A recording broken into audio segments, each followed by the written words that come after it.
Dans ce chapitre premier de ce cours d'électricité, nous allons poser les paramètres électriques relatifs au circuit. L'histoire de l'électricité commence très tôt, puisque le savant et philosophe grec Thalès de Milet, dont on voit ici le buste, autour de 600 ans avant Jésus-Christ, est considéré comme le premier électricien. En effet, il avait observé que le frottement mécanique de solides tels que l'ambre, on voit ici un morceau d'ambre, en fait c'est une résine fossile de couleur jaune orangé translucide. Donc le frottement mécanique de l'ambre lui communiquait la faculté d'attirer des petits objets. Un petit peu comme à l'école, les enfants attirent des petits papiers au moyen d'une règle en plexiglas qui a été préalablement frottée. En fait, ici, on met en œuvre l'électricité statique. C'est-à-dire que le fait de frotter l'objet arrache des électrons, lui donne une charge positive, en fait, et cette charge positive peut induire une charge sur des petits objets, et donc on produit l'attraction consécutive. Et le mot électricité vient d'ailleurs du mot ambre. Électron, en grec, ça signifie ambre. Donc c'est directement associé aux observations de Thalès de Milet. Et l'électricité a tout d'abord désigné le pouvoir d'attraction des corps frottés. Longtemps dans l'histoire, on a mis en œuvre l'électricité statique à travers des démonstrations insolites à caractère ludique et festif. En fait, l'électricité, c'était un peu considéré comme magique, en fait. Et les salons du XVIIIe siècle vont être l'occasion de ce qu'on appelait les fêtes électriques. En réalité, on y présentait des démonstrations édifiantes, ludiques, autour de phénomènes qui impliquaient l'électricité statique. Bien sûr, les scientifiques de l'époque travaillaient à l'interprétation de l'électricité statique, mais travaillaient également aux causes et aux effets de l'aimantation naturelle. Et puis, au début du XIXe siècle, l'Italien Volta va inventer la pile électrique, qui a permis la production d'électricité dont on peut contrôler la puissance. Et cette invention va révolutionner la discipline.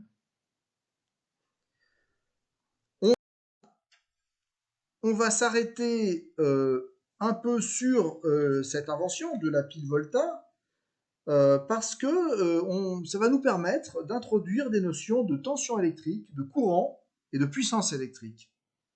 Et pour cela, on va s'appuyer sur des notions que vous avez vues en terminale, au programme de terminale scientifique, donc des choses que vous connaissez. Alors on revient sur la pile Volta, donc inventée par le scientifique Volta, donc au début du XIXe siècle. Elle est ici présentée en photo à droite, en haut. Elle est constituée d'une succession d'empilements de disques de cuivre et de zinc, séparés par un milieu acide. On en a un élément en bas à gauche qui est dessiné, qui est représenté. On a une rondelle de cuivre et une rondelle de zinc en bas. Et puis entre les deux, on a une zone qui présente un caractère acide, une zone aqueuse en fait, qui présente un caractère acide et qui se révèle être un isolant pour les électrons qui vont être produits. Le principe de fonctionnement de cette pile repose sur deux réactions redox qui ont lieu à l'interface entre chaque rondelle de métal et le milieu acide.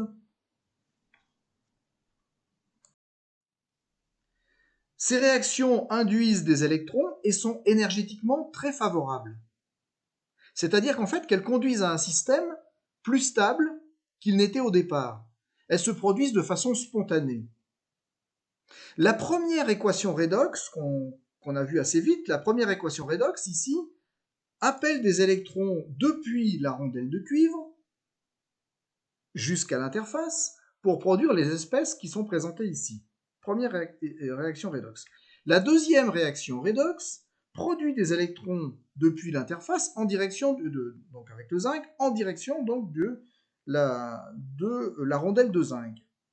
Donc en fait, au final, on a une déficience d'électrons côté cuivre, un excès d'électrons côté zinc, et ceci de façon spontanée.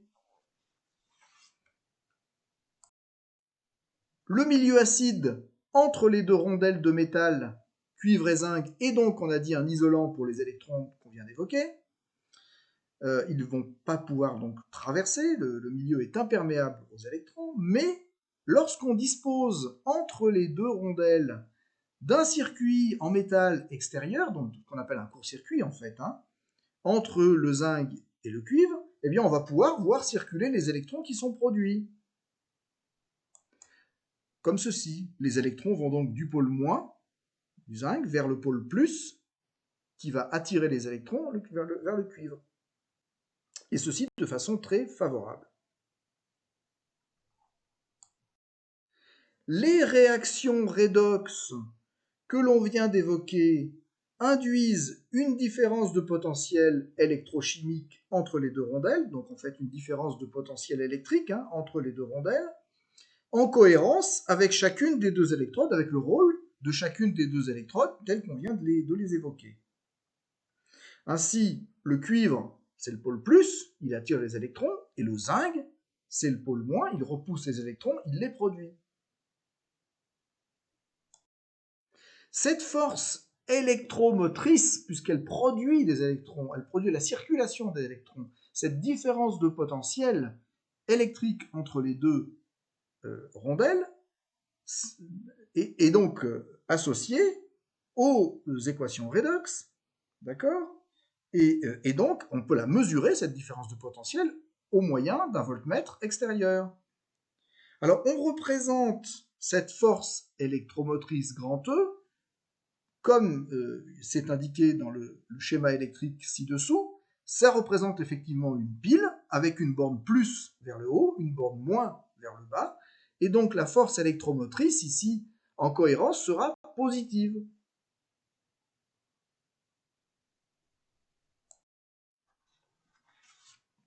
Ainsi, dans un circuit électrique qui est associé à cette pile de force électromotrice grand E, si la borne, l'électrode du haut, est désignée comme l'électrode A et celle du bas désignée comme l'électrode B, alors la différence de potentiel entre A et B sera donc désignée comme une tension.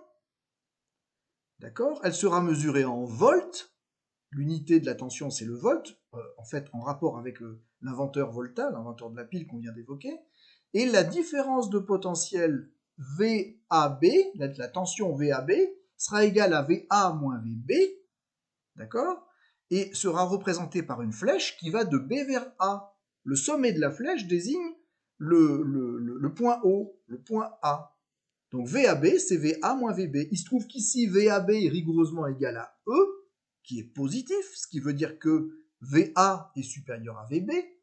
Mais si dans un circuit, on a une tension VAB qui se trouve être négative, elle sera quand même représentée de la même manière avec une flèche qui va de B vers A, mais elle désignera VAB négative, c'est-à-dire que VA, cette fois-ci, sera inférieur à VB, contrairement à notre dispositif qu'on vient d'évoquer précédemment.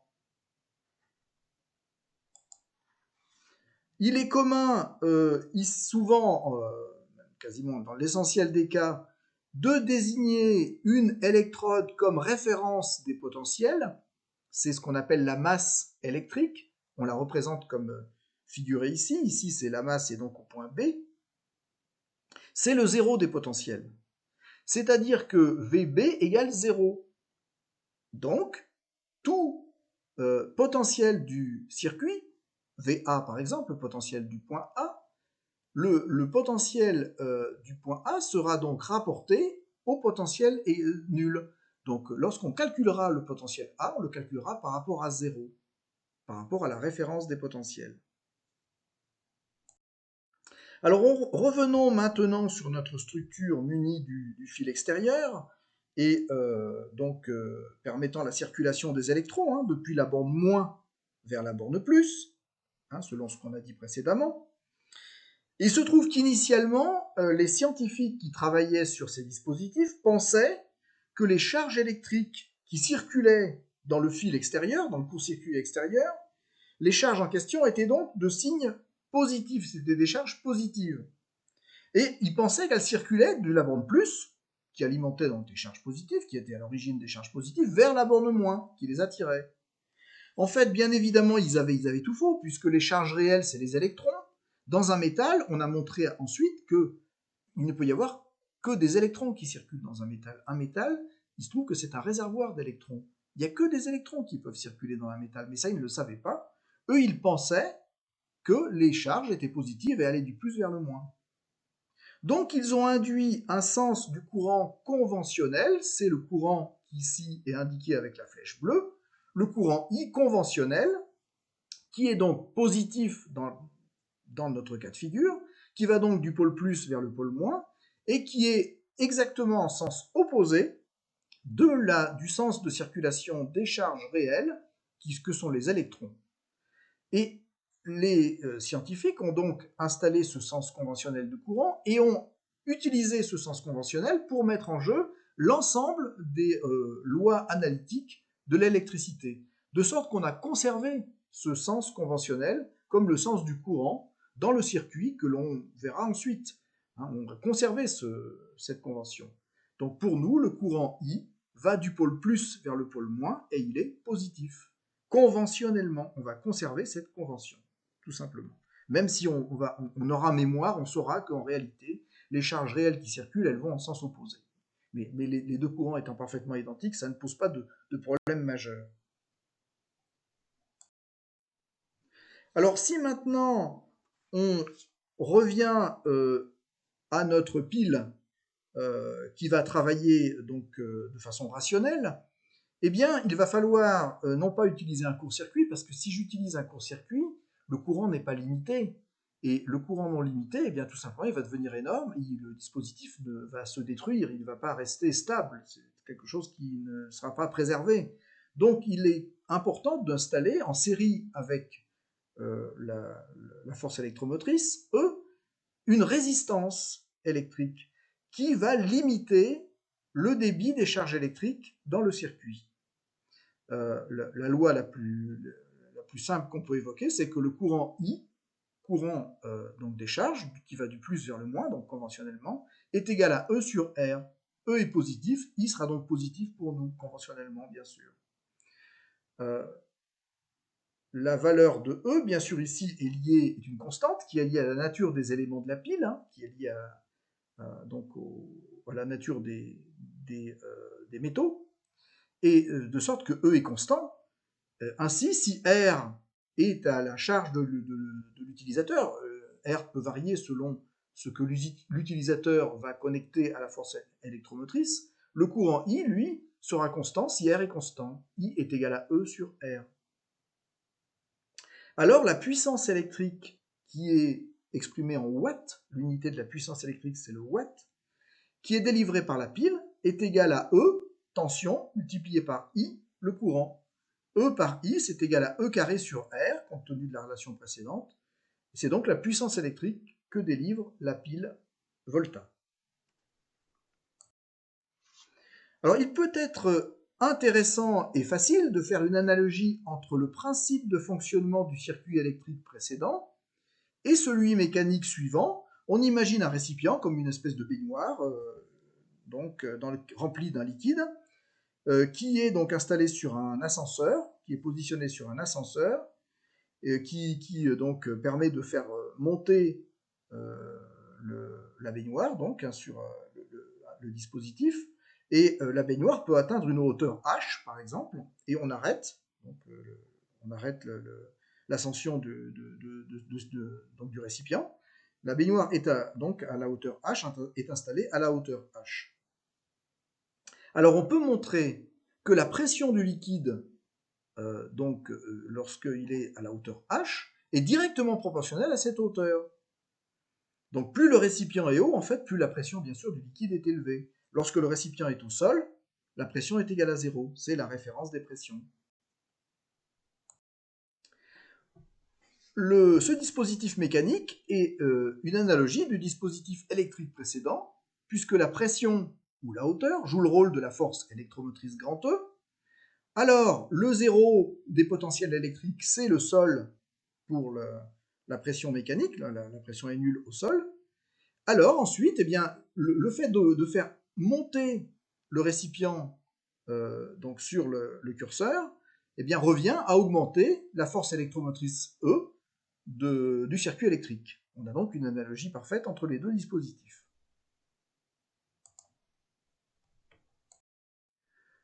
On peut alors mettre en place un tuyau qui part du récipient et qui va vers le sol. Ce tuyau présente par exemple une longueur grand L et un rayon petit r. Alors, on assiste à l'écoulement du liquide à travers un débit D, depuis le réservoir jusqu'au sol, et on peut montrer que la variation de pression du liquide depuis le réservoir jusqu'au sol, delta P, en fait est égal à P moins 0, puisque la pression au sol c'est 0, donc est égal à P. Donc on peut montrer qu'il y a une relation de proportionnalité entre P et le débit grand D à travers ce qui est présenté ici. On a donc une relation qui induit bien sûr L, la longueur du tuyau, petit r, son rayon, mais aussi mu, la viscosité du fluide, hein, et D est le débit qui est donc exprimé en mètres cubes ici par seconde. L'analogie donc est rendue ici avec le circuit électrique. Le courant I, c'est le paramètre débit, par analogie avec le dispositif mécanique. Le débit, c'est le courant. La pression, c'est la tension. Alors, on va mettre en jeu l'équivalent mécanique de la résistance électrique. Ça sera la résistance dite hydraulique qu'on peut mettre en place très facilement à travers la relation qu'on vient de donner juste avant. Et la résistance hydraulique peut être écrite en écrivant simplement que c'est égal à P sur D. Et elle met en jeu, bien évidemment, les éléments du tuyau et du liquide. Cette résistance hydraulique augmente comme la longueur du tuyau augmente, d'accord, ou comme la résistance le rayon du tuyau diminue. Le rayon petit r du tuyau diminue. L'écoulement, bien évidemment, va se poursuivre tant que le réservoir sera alimenté en eau, tout simplement. C'est le travail de l'alimentation du système de maintenir le réservoir en eau, tout simplement, voilà, comme un château d'eau en fait. Alors la puissance hydraulique qui est mise en jeu est égale ici à P, l'équivalent de la tension électrique du système électrique, multiplié par D, équivalent du courant. L'énergie ici est la puissance multipliée par le temps, donc l'énergie mécanique, ça sera P fois D fois delta T. Si on revient sur notre dispositif électrique, la puissance ici consommée par la résistance par effet Joule, puisque en fait la résistance, elle n'accumule pas d'énergie électrique. Elle dissipe l'énergie électrique dans l'atmosphère par effet Joule, c'est un radiateur en fait. Hein. Donc la puissance consommée par la résistance est égale à V multiplié par I, c'est-à-dire E multiplié par I, elle est positive, alors que la puissance P' fournie par la force électromotrice est bien sûr rigoureusement égale en valeur absolue à la puissance consommée, mais de signe opposé. Le fait de considérer que la puissance fournie est négative et la puissance consommée positive, cela signifie que l'on travaille dans la convention dite récepteur. La convention récepteur, c'est ni plus ni moins que cela. La puissance fournie est négative, à ce moment-là, la puissance fournie par une force électromotrice sera négative, la puissance consommée sera positive. C'est comme ça que l'on va travailler dans la suite du cours. Dans notre exemple, E est fixe et I peut être modulé donc par une résistance de valeur ajustable. On a donc une source de tension, un générateur de tension. Mais on peut mettre en place un dispositif générateur de courant, c'est-à-dire qui produit un courant fixe. Donc on le représente par deux petits ronds imbriqués l'un dans l'autre avec un sens de circulation du courant grand I produit ici. Le courant est donc constant, et si ce générateur débite dans une résistance, dans la même résistance que précédemment, cette fois-ci ce qui est constant c'est I, et ce qui change, ce qui varie, c'est la tension aux bandes de R, qui est égale à R fois I, donc V est égal à R fois I. Plus R est grand, plus bien sûr la tension est élevée, la constante ici étant le courant. L'analogie mécanique conduit à prendre pour équivalent à la source de courant donc électrique un circulateur hydraulique, donc une pompe, qui impose un débit constant dans un circuit hydraulique. D'accord ? Le débit est constant, D sera constant dans le circuit hydraulique. Alors la pression à la sortie du dispositif, elle va varier en fonction des éléments présents, mais le débit, lui, sera constant.